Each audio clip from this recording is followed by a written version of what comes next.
Hi, I'm Allison West, and I'm a social worker with the ChildSafe program at St. Vincent Center. A significant number of children and families we serve at Catholic Charities have been deeply affected by experiences of sexual abuse. Today, we'll review important information regarding the impact of abuse on children and families. We'll also review critical information regarding what you as employees at Catholic Charities can do to protect children from abuse and to respond to abuse when it does occur. I asked you for help and you told me you would. I told you the things my dad did to me. It was really hard for me to say all those things, but you told me to trust you, and then you made me repeat them to 14 different strangers. I asked you for privacy, and you sent 2 policemen to my school in front of everyone to, quote, go downtown for a talk in their black and white car, like I was the one being busted. I asked you for help, and you forced my mom to choose between us. She chose him, of course. She was scared and had a lot to lose. I've had a lot to lose, too. The difference was, you never told me how much. I asked you to put an end to the abuse. You put an end to my whole family. You took away my nights of hell and gave me days of hell instead. You exchanged my private nightmare for a very public one.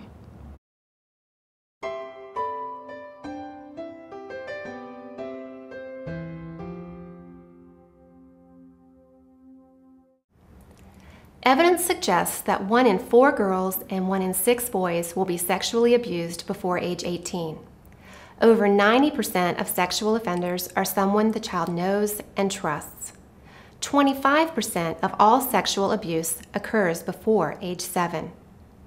40% of offenders of children under age 12 are juveniles themselves. Only 1 out of 10 victims of sexual abuse will ever report it. We first need to acknowledge that sexual abuse is an assault on the whole person, mind and body.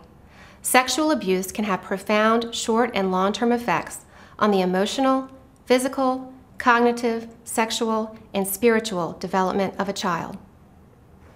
Children who have experienced sexual abuse often tell us they feel very alone with their experiences, both because they believe these things have happened only to them, and therefore they are alone with their thoughts and feelings, and also because they often feel as though the abuse has changed them in some irreparable way.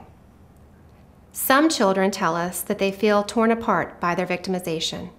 They describe a fractured sense of self, an inability to integrate who they once were with who they are now. I slipped my white underwear down my legs and over my sneakers. I kicked them aside with my kids. I leaned back and felt like I was going to cry.